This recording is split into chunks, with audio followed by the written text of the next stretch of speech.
누가복음 24장의 말씀을 통해서 부활의 주님을 만납시다 라는 말씀으로 은혜를 나누고자 합니다. 하나님의 은혜가 모두 위에 충만히 마시기를 주의 이름으로 축원합니다. 한 주간 동안 편안히 지내셨나요? 부활의 아침입니다. 오늘 우리는 그리스도께서 죽으셨다가 죽음의 권세를 이기시고 십자가에 모진 고통을 당하시고 다시 승리하신 부활의 아침을 맞고 있습니다. 주님의 부활을 되새기는 이 아침에 모두의 부활의 기쁨과 평화가 넘치기를 다시 한번 축원합니다. 여러분, 십자가와 부활은 기독교 신앙의 근원이며 기초입니다. 특별히 이 중에 예수님의 부활은 기독교의 존재이며 존재의 가치입니다. 사도 바울은 고린도전서 15장 41절에 보면은 그리스도께서 만일 다시 살아나는 것이 없으면 우리가 전파되는 것도 헛것이고 또 너희 믿음도 헛되다 그렇게 말씀을 합니다. 예수님의 부활은 우리 기독교 신앙의 필수 불가결한 요소입니다. 그렇기 때문에 예수님은 분명히 우리에게 있어서 십자가에 달리셨다가 부활하셨고 그리고 여전히 우리에게 살아나셔서 우리와 동행하시는 줄 믿습니다. 그런데 오늘날 왠지 모르게 우리 주변에 여러 사람들을 보게 되어지면 부활의 감격이 점점 사라지는 것을 느끼게 됩니다. 사람들이 부활신앙을 잃어버리고 살아가는 것을 우리가 종종 느끼게 되고 그리고 부활신앙을 외면하는 사람들을 우리가 만나게 되는 것을 우리가 느끼게 됩니다. 참으로 안타깝고 참으로 가슴 아픈 것을 우리가 느낍니다. 그러나 오늘 우리는 인생의 진정한 의미를 우리가 찾고자 한다면 이 아침에 그리스도께서 죽으셨다가 다시 살아나신 부활신앙을 회복해야 합니다. 부활은 절망을 이기시고 죽음을 이기시고 다시 살아나신 예수님을 우리가 만나는 것이기 때문에 그렇습니다. 여러분, 마스크를 하셨지만 우리 한번 따라해 보시기 바랍니다. 예수님 부활하셨습니다. 예수님 부활하셨습니다. 여러분, 구호만이 아니라 여러분 우리의 신앙을 예수님 부활하신 것을 분명히 마음속에 회복하시길 바랍니다. 그러기 위해서는 부활의 주님을 내가 만나야 돼요. 본문을 보면 예수님이 십자가에서 죽으신 이후에 예루살렘에서 엠마오로 이렇게 내려가는 두 제자가 있어요. 그 두 제자에 관한 그런 이야기가 오늘 본문에 나와 있습니다. 이 두 제자가 뭔가 회복이 필요한 사람들이에요. 요즘 그리스도인이라고 하지만 뭔가 회복이 필요한 사람들이 굉장히 많은 것 같아요. 이 두 제자 한 사람의 이름은 글로바라고 해요. 그리고 다른 한 사람의 이름이 나와 있지는 않아요. 하지만 이 두 제자가 예수님을 굉장히 많이 사랑했던 사람들이에요. 그리고 한 사람은 두 사람은 예수님께 소망을 많이 두었고 예수님의 뒤를 굉장히 많이 따랐던 그런 제자들입니다. 그런데 예수님께서 십자가에 달리신 이후에 이제 이들은 더 이상 의지할 곳을 잃어버렸어요. 허무해졌어요. 허망해져서 이제는 고향으로 낙향을 하게 되어지는 길입니다. 그게 엠마오로 가는 두 제자의 길이었어요. 두 제자는 낙향을 하면서 너무나 쓸쓸하고 그리고 너무나 처량한 길을 가게 되어집니다. 여러분, 엠마오로 간다고 하는 것은 어찌 보면은 하나의 상징적인 것을 보여주는 길이기도 합니다. 그것은 한 가지 엠마오라고 하는 것은 지역적으로 동쪽에 있는 길이 아니라 서쪽에 있는 길입니다. 히브리인들에게 있어서 서쪽이라고 하는 것은 부정적인 것을 의미하고 또 한 가지는 잊혀진다는 것을 의미해요. 지금 잊혀지는 길을 가고 있어요. 그리고 또 한 가지 엠마오는 오르막길이 아니라 내리막길을 가고 있어요. 두 제자는 내리막으로 사약길을 가고 있다는 말씀입니다. 그러니 이 두 제자가 얼마나 쓸쓸하겠어요. 얼마나 외롭고 얼마나 처량한 길을 가고 있느냐고 하는 말씀입니다. 공교롭게도 29절에 보면은 때가 저문다는 그런 글귀가 있습니다. 해가 지금 뉘엿뉘엿 지금 지고 있어요, 여러분. 여러분, 예수님과 공생애할 때 예수님과 이 두 제자가 함께 그 길을 가게 되어질 때는요, 서쪽이어도 상관이 없습니다. 여러분, 내리막길이어도 상관이 없어요. 주님이 계시니까. 근데 지금 주님께서 십자가에 달려 죽으셔서 그들에게는 이제 예수님이 안 계시고 두 제자만 서쪽으로 여러분 잊혀진 길을 가게 되고 내리막길 사약길을 가게 되어지니 얼마나 허무하겠어요. 정말 쓸쓸한 길이 되어서 마음이 짓눌리는 길을 둘이 걷고 있는 겁니다. 모든 소망이 다 사라졌어요. 모든 희망이 다 사라졌어요. 모든 게 끝났다고 생각하는 그 길을 두 제자가 지금 터벅터벅 걷는 거예요. 여러분, 우리들 가운데서도 우리들도 어떤 때 보면 모든 게 희망이 다 사라지고 소망이 다 사라지는 그런 길을 터벅터벅 걷는다고 한번 생각해 보세요. 두 제자도 왜 그랬을까요? 지금 내 곁에는 예수님이 안 계세요. 또 이들의 모습을 가리키고 있는 것은 17절 하반부에 보면 두 사람이 슬픈 빛을 띠었다 그렇게 말씀합니다. 여러분, 엠마오로 내려가는 두 제자의 이 마음 속에 무거운 슬픈 빛으로 가득하게 되었어요. 여러분, 이유가 뭘까요? 무거운 슬픔으로 가득하기 때문에 무거운 슬픈 빛이 가득한 것은 여러분, 그렇게도 인자하고 자기들을 사랑해 주시고 그렇게도 좋은 분이었던 이 예수님이 얼마 전에 십자가에 달리셔서 죽으셨어요. 그 충격이 아직도 며칠이 지났는데 가시지 않으신 거예요. 그거는 이길 수 없는 거예요, 그 슬픔은. 왜 그럴까요? 여러분, 한마디로 그들의 모습은요, 희망이 없어요, 지금. 소망을 잃어버렸어요. 절망의 모습이에요.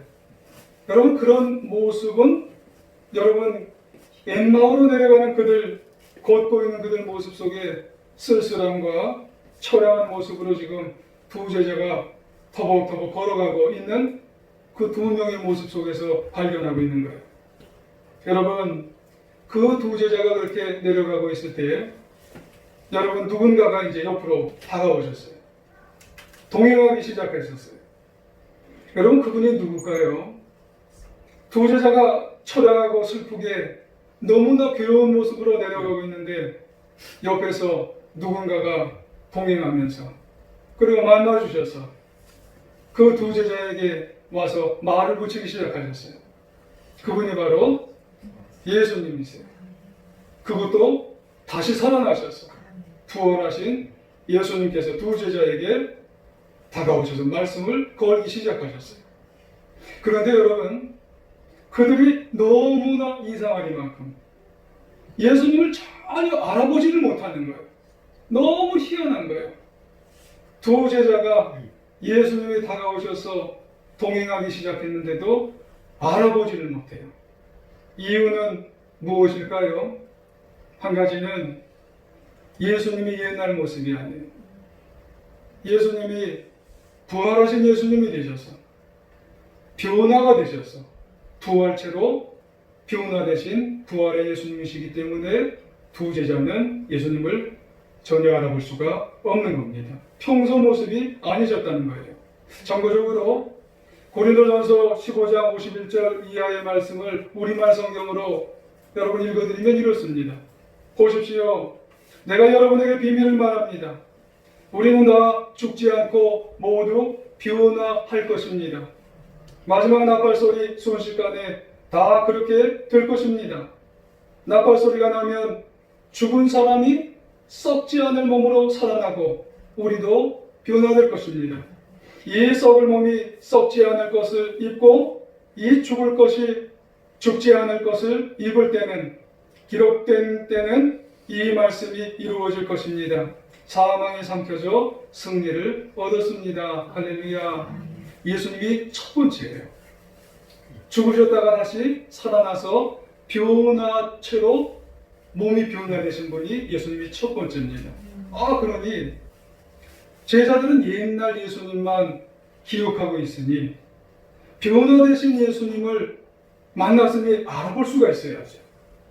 그러고 보면 변화체는요, 옛날 몸으로 다가가면은 여러분 알 수가 있는데 변화된 몸으로 다가가면은 알 수가 없다는 거예요. 그것이 지금 예수님께서 부활하셔서 두 제자에게 다가가니 알 수가 없어요. 그러고 보면 우리도 나중에 여러분 천국 가서 변화되면 우리가 이 모습이 아니라는 거죠. 알 수가 없어요. 그렇게 되시길 주 이름으로 축원합니다. 그리고 또 다른 하나, 그들이 예수님을 알 수가 없는 것은 뭐냐면 영광이 아직 열리질 않았어요.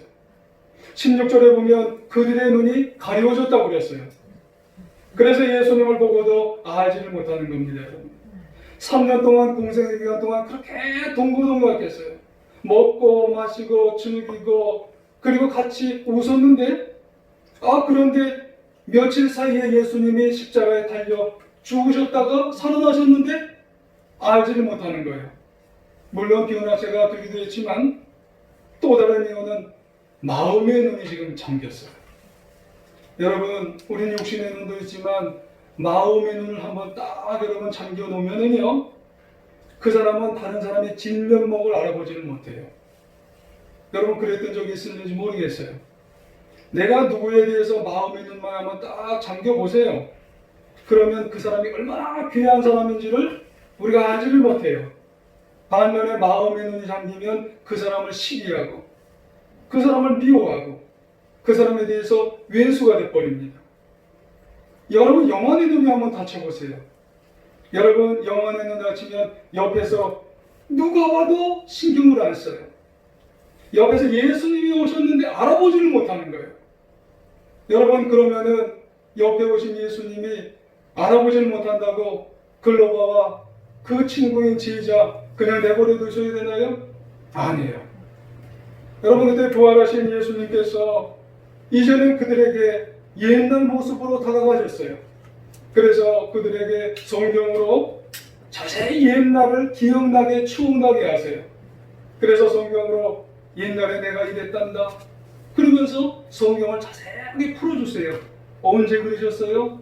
공생의 기간 동안에 산상수훈 때 설명을 해주시고 또 6월절 때 자세하게 설명을 해주셨어요. 그러면서 음식도 같이 잡수셨어요. 그러면서 성찬도 해주셨어요. 그러니까 이분이 누구지? 친근감이 느껴지는 거예요. 옛날 이런 분이 있으셨어요. 그분이 누구셨어요? 예수님이셨어요. 똑같이 행동을 하시는 거예요. 어찌 이렇게 똑같은 분이 계실까? 혹시 이분 살아나신 거 아니야? 살아나신 거야. 그래서 눈이 밝아지는 거예요. 눈이 밝아지면서 그분에 대한 느낌들이, 추억들이 자꾸 새록새록 살아나셔요. 그래서 눈이, 마음의 눈이, 영적인 눈이 자꾸 밝아. 이분 예수님이시구나. 영의 눈이 밝아져서 맞아, 예수님이 살아나셨네. 그러자 그들은 즉시로 엠마오로 내려가는 길에서 유턴을 하는 거예요. 유턴을 하는데 어디로 올라가요? 이제는 예루살렘으로 오르막길로 올라가게 되어지는 거예요. 할렐루야. 왜요? 이제 마음속에 힘이 생기는 거거든요. 기쁨이 생겨요. 야, 예수님 살았구나. 소망이 생겨요. 그들은요, 부활하신 주님을 만났어요. 그래서 예루살렘에 가보니까 이미 거기에는 34절에 보니까 열한 제자가 다 모였어요. 사도가. 그래서 시몬은 되고도 만났다며 35절에 보니까는 그들은 주님이 다시 살아난 것을 사도들만 얘기하지 않고 그들은 사도가 아니어도 더 확신 있게 더 외치면서 봐봐 우리도 만났단다. 우리 곁에 예수님이 오셔서 정말 말씀을 풀어주시고 그리고 우리에게 성찬도 해주시고 우리와 음식을 잡수셨어. 예수님 부활하셨어. 기쁨이, 감격이 그리고 생명의 충만한 제자들로 변화됐어요. 그들 마음속에 있는 슬픔이 사라졌습니다. 그리고 절망이 사라지고 그들 마음속에 허무가 사라졌어요. 여러분, 부활의 주님을 만나니까 놀라운 역사가 일어나게 되는 줄 믿으시길 원합니다. 아멘. 마찬가지입니다. 여러분, 우리도 십자가에 죽으셨다가 우리를 죄와 사망에서 구원하신 부활의 주님을 꼭 만나시길 부탁을 드리겠습니다. 아멘. 놀라운 변화가 일어날 줄 믿습니다. 아멘. 그러면 부활의 주님을 만나면 어떤 변화의 삶을 살게 될까요? 크게 두 가지인데, 한 가지는 부활의 주님을 만나면 생명의 삶을 살게 됩니다. 여러분, 부활의 주님을 만나면 사망에 머물지 않습니다. 부활의 주님을 만나면 죽음에 머물지 않고 생명의 삶을 살게 되는 겁니다. 그러니까 부활의 주님은 죄로 인해 죽을 수밖에 없던 우리를 구원시키셔서 영원한 생명을 살게 하세요. 사람들은 몸에 좋다면 모두 갖다 먹어요? 개똥도 갖다 먹습니다. 그래서 어디 개똥이 좋대? 진돗개 개똥이 좋은가? 하고 그것을 잘 또 갖다가 이때 먹는 사람이 있는가 봐요. 1996년 통계에 의하면 우리나라 건강식품 수입 가운데 쓴 돈이 1조랍니다. 그 중에 불로장생한다는 소문 가운데 DHEA 호르몬제죠. 우리나라에서 그것을 수입해서 몇 배씩 팔았냐면은 5배씩 팔았대요. 근데 그것을 사는 사람은 그것을 다 샀대요. 5배가 뭐예요? 제가 잘못 읽었네요. 15배씩 팔았대요. 근데 그것을 다 사서 먹는 사람이 있답니다. 여러분, 살고자 하는 욕망이 강하니까 DHA 같은 것을 15배씩 폭리를 취하는 사람이 있는 걸 알고도 DHA를 사서 먹는 거예요. 혹시 이 가운데 사드신 분이 계신가요? 여러분, 왜 이것을 사서 먹을까요? 인간의 본능 가운데는 생명에 대한 본능이 다 있어요. 거꾸로 죽음에 대한 두려움이 있다는 거예요. 살고자 하는 욕망이 있기에 이런 모습들이 다 있다는 거예요. 어떻게 하면 좀 살아볼까? 물론 이거를 먹고 장수하면 좋지요. 장수하기 축원합니다. 여러분, 우리나라 평균 연령이 82세라고 했어요. 이거 먹고 좀 장수하면 얼마나 좀 좋아요. 하지만 분명한 것은 영생은 장수하고 비교할 게 못 된다는 거예요. 영생은 제한이 없어요. 영생은 한계가 없더라는 거예요. 영생은 부활하신 주님을 만나면 영생을 우리에게 축복으로 주신다는 말씀입니다. 여러분, 영생은 영원한 복락을 누리며 영원히 사는 데 있는 거예요. 여러분, 이것을 놓치지 말기를 축원합니다. 그러므로 우리는 부활의 주님을 꼭 믿음으로 만남으로 여러분 부활의 신앙의 축복을 우리가 누리며 살아가야 할 줄 믿습니다. 여러분, 앞서 말씀드린 것과 같이 고린도전서 15장 52절에 보면 마지막 나팔 소리에 순식간에 다 그렇게 될 것입니다. 나팔 소리가 나면 죽은 사람들이 썩지 아니할 몸으로 살아나고 우리도 변화할 것입니다. 그래요. 변화세가 된다는 거예요. 여러분, 그런 의미에서 우리는 점검할 게 하나 있어요. 그게 뭘까요? 예수 부활에 대한 사실을 우리가 다 이야기해요. 그것과 주님의 부활을 고백하는 믿음 사이 일치가 되어야 된다는 거예요. 어떤 분은 성경을 참 잘 알아요. 그래서 듣기로는 그분은 성경을 50번 이제 통독을 하고, 또 어떤 분은 100독 가까이 통독을 하고, 그래서요 부활에 대해서 한번 이렇게 좀 찾아보세요 하면은요, 구약에 대해서 잘 찾으시고요, 신약에 대해서도 잘 찾으시고요, 구약과 신약을 이렇게 딱 이게 잘 끼워 맞춰요.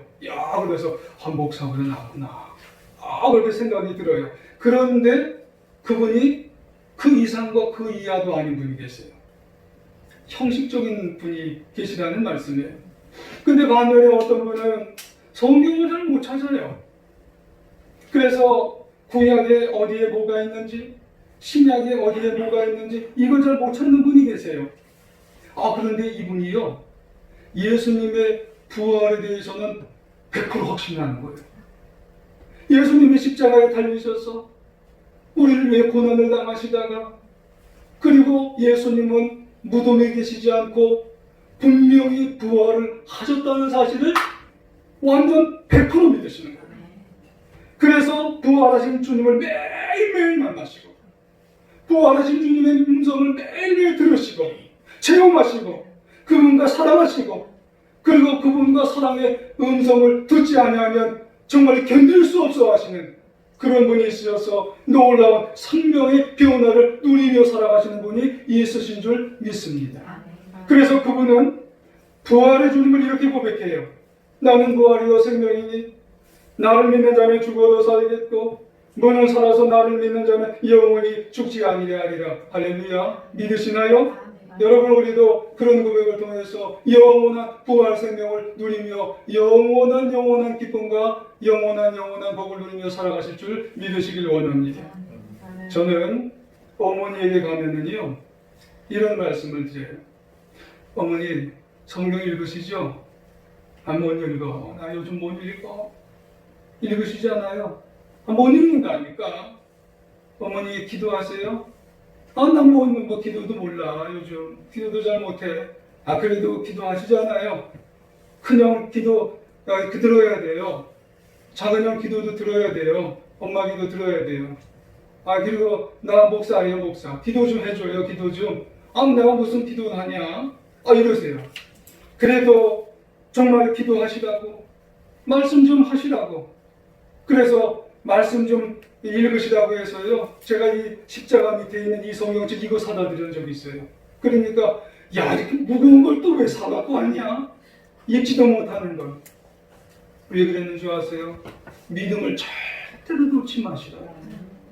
그것은 부활의 주님 때문에 그렇습니다. 지금까지 하셨던 말씀, 지금까지 고백하신 말씀 잊어버리지 마시라고. 그것을 마음에 간직하시고 고백하시라고, 자꾸 읽으시라고, 자꾸 기도하시라고. 왜요? 부활하신 주님만이 영원한 생명을 가질 수 있는 하나의 길이기 때문에 오로지 이 부활하신 주님만이 우리에게 장수가 문제가 아닙니다. 영원한 생명의 길은 오로지 부활의 주님만이 그 길을 가게 만드시는 줄 믿으시기 원합니다. 그렇습니다, 여러분. 영원한 삶은 부활의 주님으로만이 가능합니다. 우리가 혹시 요즘 우리의 삶 속에서 지금 부활의 주님과 거리가 지금 멀어지셨나요? 회복하셔야 됩니다. 붙드셔야 돼요. 만나셔야 됩니다. 다른 것은 조금 소원해지셨더라도 부활의 주님만큼은 내가 붙들면서 꽉 붙들어서 우리가 인생을 정말로 승리하시고 영원한 삶도 우리가 붙들고 승리하시길 바랍니다. 여러분, 우리는 언젠가 죽습니다. 전도서 12장 7절에 보면 흙은 여전히 땅으로 돌아가고 영은 그것을 주신 하나님께로 돌아간다, 그렇게 말씀해요. 그게 죽음입니다. 여러분, 우리가 죽으면요, 육신은 흙으로 가요. 그리고 영은 하나님께로 가요. 죽으면 다 그렇게 됩니다. 여러분, 우리가 1차적으로 죽으면 그렇게 돼요. 그런데 부활의 주님을 만나고 어느 정도의 시간이 흐르게 되어지면 그 시간과 그때는 우리가 알지 못하지만 재림의 주님이 먼저 변화체로 변화되신, 부활체로 변화되신 주님이 휴거가 되어 딱 오세요. 그때 되면 부활의 주님을 만나고 있는 분은 그때 땅속에 있는 우리의 흙으로 변한 육신이 하늘로 올라가요. 그리고 하나님 품에 있던 영혼은 그때 딱 저울에서 딱 만나는 거예요. 누구를 만나고 있던 사람만이, 부활의 주님을 만나고 있던 사람만이 딱 만나서 그때 우리도 부활체로 변화가 되어져서 영원한 천국으로 들어가게 되어진다는 말씀이에요. 그러므로 우리는 부활의 주님을 꼭 만나고 계시길 주의 이름으로 축원합니다. 그래야 생명, 영원한 생명을 누리게 되어진다는 말씀이에요. 두 번째로, 여러분, 부활의 주님은 소망의 삶을 삽니다. 여러분, 부활의 주님을 만나면 희망의 삶을 살게 되어 있어요. 이런 글을 봤습니다. 요즘 밖에 나가기가 어렵습니다. 그래요. 코로나 시대인 것 같아요. 누구를 만나는 게 두렵습니다. 마스크 하기를 잊어버리고 나갔다가 또다시 돌아왔대요. 혹시 누군가 발열과 기침 중에 있으면은 저거 나한테 오면 어떡하나, 너무나 두려웠답니다. 이런 글도 봤어요. 학생은 학생 나름대로, 직장인은 직장인 나름대로, 사업을 하는 사람은 사업하는 나름대로 다 힘든데요. 어떻게 보면 인생을 산다는 자체가 고통이요 두려움인 것 같다 얘기합니다. 너나 할 것 없이 은근한 공포가 내 속에 있대요. 하루를 살아가도 또 그 이틀을 살아가도 인생이라는 게 공포는 공포인데 은근하게 공포가 내 속에 있대요. 욥이라는 우리의 믿음의 선배가요 이런 고백을 했잖아요. 우리말 성경 욥기 3장 25절에 내가 그토록 두려워하는 것이 내게 닥쳤구나. 내가 무서워하던 일이 내게 일어났구나. 그래요. 야, 믿음 있는 분도 무서워하던 것이 내 속에 일어났대요. 욥이 부자예요. 욥이 성공한 사람이에요.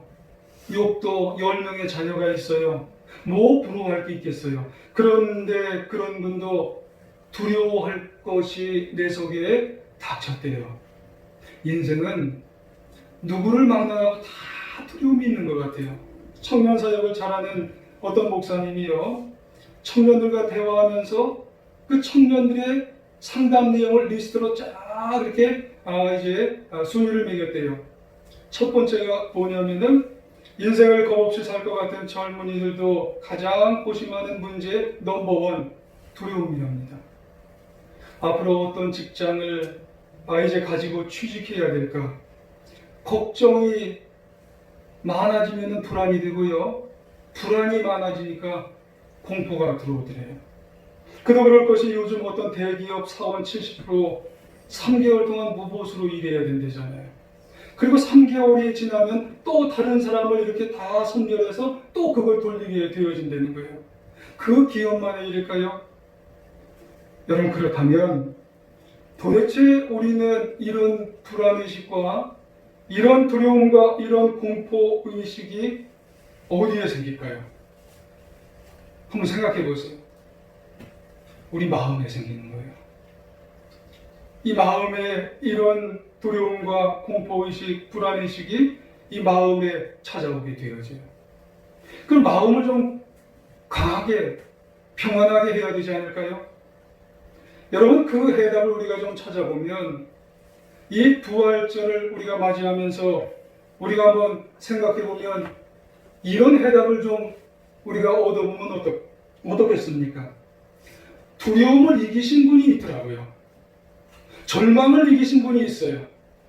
죽음까지 이기신 분은 우리에게 그거를 이기게 하실 줄 믿습니다. 불안도 이기게 하시고, 공포도 이기게 하시고, 절망도 이기게 하시고, 죽음도 이기게 하셔서 우리에게 마음에 평안함을 주신 분이 바로 부활의 주님이신 줄 믿습니다. 그래서 우리는 누구를 만나야 되나요? 우리는 절대적으로 우리가 인생을 살아가면서 부활의 주님을 만나서 불안도 이기고 두려움도 이기고 여러분 절망도 이기며 살아가는 하나님의 자녀가 되신 주의 이름으로 축원합니다. 그래서 요한복음 14장 27절 평안을 너희에게 끼치노니 곧 나의 평안을 너희에게 주노라. 내가 너희에게 주는 것은 세상이 주는 것과 같지 아니하노니 너희는 마음에 근심하지도 말고 두려워하지도 말라. 할렐루야. 그리고 요한복음 16장 33절 세상에서는 너희가 환난을 당하나 담대하라. 내가 세상을 이기었노라. 그렇게 말씀합니다. 근심할 것도 두려워할 것도 하지 말고 담대하라 말씀합니다. 이유가 뭐예요? 부활의 주님을 우리는 만나고 살아가시기 때문에 그런 줄 믿습니다. 맥스 루케이드라고 하는 목사님은 이런 말 하셨어요. 부활의 주님이 안 보이시더라도 그를 믿으시랍니다. 그는 우리가 상상하는 것보다 항상 가까이 계시대요. 그리고 항상 계시답니다. 할렐루야. 우리 곁에 부활의 주님이 계십니다. 여러분, 어떤 경우에도 부활의 주님을 만남으로 소망을 가지고 승리하시길 다시 한번 축원합니다. 이 부활의 아침 엠마오로 내려가던 두 제자들 얼마나 정말 그 마음속이 괴로웠고 답답했고 정말 힘들었겠어요. 하지만 그 두 제자가 누구를 만났어요? 부활의 주님을. 다시 요토됐어요. 예루살렘을 올라갔습니다. 열정이 회복됐어요. 그리고 무기력한 자리에서 다시 능력의 자리로 오르게 되었습니다. 여러분, 그리고 외쳤어요. 나는 부활의 주님을 만났습니다. 예수님은 부활하셨습니다. 소망을 가졌다고, 절망의 자리에서 이기셨다고, 여러분 부활의 증인이 되셨습니다. 우리도 부활의 주님을 만나 동행하여서 그 부활의 은혜를 누리며 살아가시길 바랍니다. 그래서 사망에서 생명으로, 절망에서 소망으로 부활의 주님이 주시는 놀라운 복과 기쁨을 누리며 살아가시기를 다시 한번 주님의 이름으로 부탁드리며 축원합니다.